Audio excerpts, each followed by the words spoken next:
तो hello everyone, welcome back to my channel. Students, हमने 12th standard के economics का 2 चैप्टर ऑलरेडी देखा हुआ है और 3rd चैप्टर हमने स्टार्ट किया हुआ है। ठीक है, तो 3rd चैप्टर जो है हमारा वो है डिमांड एनालिसिस। यहाँ पे डिमांड देखी जाती है। तो बेसिकली और इस चैप्टर में हमने या इसके जो लॉ आता है उसमें हमने डिमांड और उसके बीच का प्राइस का डिफरेंस देखा हुआ है। ओके, तो बेसिकली चलो स्टार्ट करते हैं फटाफट। नंबर 1 हमने इसका इंट्रोडक्शन देखा है, देन मीनिंग ऑफ डिमांड देखा है। तो basically in economic sense what is demand? Demand is a desire plus willingness to purchase plus ability to buy. Okay, then हमने इसमें डिमांड शेड्यूल देखा है। डिमांड शेड्यूल 2 टाइप के होते हैं। Number 1 is individual demand schedule, number 2 is market demand schedule. इनको हमने diagram के थ्रू भी देखा है, मैंने इसके शॉर्ट्स भी अपलोड किए हुए, आप वहाँ पर जाकर देख सकते हैं। ओके, नेक्स्ट आता है यहाँ पर reason justified why demand schedule is downward sloping. तो यहाँ पे हमने कितने रीजंस देखे हैं। लॉ ऑफ डिमिनिशिंग मार्जिनलिटी यहाँ पे अप्लाई होता है, इनकम इफेक्ट आता है, सब्स्टिट्यूशन इफेक्ट भी आता है, मल्टीपर्पज़ यूजर्स आता है, न्यू कस्टमर्स आते हैं। टाइप ऑफ डिमांड देखा था हमने, जिसमें नंबर 1 डायरेक्ट डिमांड है जो डायरेक्ट फुलफिल होती है। इनडायरेक्ट डिमांड जो हम फ्यूचर कंजम्पशन के लिए, फ्यूचर प्रोडक्शन के लिए अज्यूम करते हैं, सोचते हैं, that is called as indirect demand. या कॉम्प्लीमेंट्री होती है जो 2 चीज़ एक साथ फुलफिल होती है, जैसे कार खरीदे तो उसके लिए फ्यूल भी चाहिए, मोबाइल खरीदा तो उसके लिए रिचार्ज भी चाहिए, सिम कार्ड भी चाहिए, that is called as complementary और जॉइंट डिमांड। कंपोजिट यानी कि एक कमोडिटी आपकी सारी यूटिलिटी को फुलफिल करती है, जैसे कि इलेक्ट्रिसिटी का एग्जांपल यहाँ पे दिया हुआ है। देन कॉम्पिटिटिव डिमांड, जहाँ पे एक कमोडिटी नहीं सेटिस्फाइड करती है तो अनदर कमोडिटी हमारे पास ऑप्शन में रहती है। ओके, डिटरमिनेंट्स ऑफ डिमांड देखा था, इसमें हमने पहले देखा था price, income, price of substitute goods, price of complementary goods, nature of product, size of population and expectation about future prices, advertisement, taste, habit and fashion, level of taxation and other factors. आज का जो topic है हमारा वो होने वाला है law of demand. Basically law of demand किसने दिया है स्टूडेंट्स? अल्फ्रेड मार्शल ने दिया है। The law of demand was introduced by the Alfred Marshall in his book principle of economics which was published in 1980.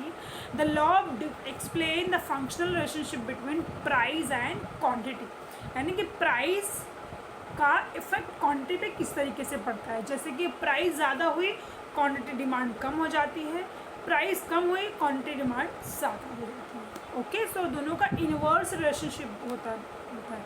Statement of law according to Alfred Marshall, other thing being equal, higher the price of commodity, smaller the quantity demanded, lower the price of commodity, larger the quantity demanded. In other words, other factor remain constant. If the price of commodity rises, demand for it fall, and when the price of commodity fall, demand for the commodity rises.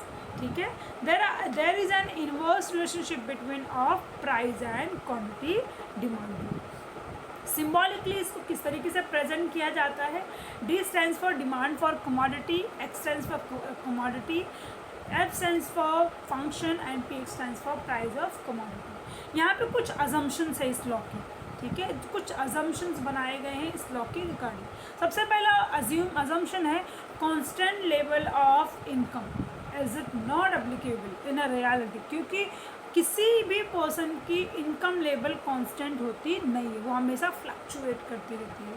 If the law of demand is to find true operate, then consumer income should be constant. If there is an rise in income, people may demand more at a given price. Number 2, no change in size of population. Is it also not true in the reality?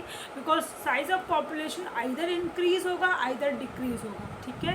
So it is assumed that size of population remain unchanged. Any changes in the size of composition of population of country affects the total demand for the products. Third one is price of substitute goods remains constant. कभी नहीं, एक commodity का 12 आपको you can say 12 आपको options मिलेंगे। ये नहीं either तो नंबर 2 नहीं तो 3 नंबर 4 5 ऐसे बहुत सारे आपको ऑप्शंस मिलेंगे।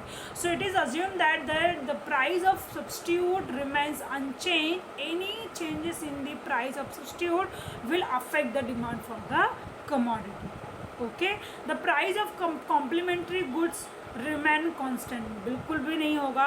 It is assumed that the price of complementary goods remain unchanged because the changes in the price one goods will affect for the demand। क्योंकि रियलिटी में अगर मैं बात करूँ तो कॉम्प्लीमेंट्री गुड्स का जो प्राइस है वो हमेशा फ्लक्चुएट होते रहता है अकॉर्डिंग टू द डिमांड, तो it is also not possible in the reality. No expectation about future changes in the price, ये तो हो ही नहीं सकता क्योंकि फ्यूचर में प्राइस या तो बढ़ जाएगी या तो कम हो जाएगी। सो it is assume that the consumer do not expect any further changes in the price in the near future.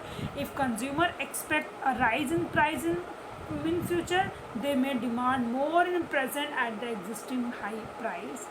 No changes in habit, preference, fashion, ये तो बिल्कुल भी पॉसिबल नहीं है रियलिटी में, क्योंकि स्टूडेंट्स टाइम के साथ साथ आपकी जो चॉइस है, टेस्ट है, प्रेफरेंस है, हैबिट है, वो क्या होती है, चेंज होती जाती है। जैसे कि जो मैं बचपन में डिमांड कर रही थी, right now I will not demand. जैसे मेरी शादी हो जाएगी, बच्चे हो जाएंगे, उस टाइम पे तो मैं बिल्कुल डिमांड नहीं करूँगी, और एक टाइम के बाद जब मैं बुढ़ी हो जाऊँगी तब तो मेरी डिमांड चॉइस और भी तरीके से चेंज हो जाएंगे।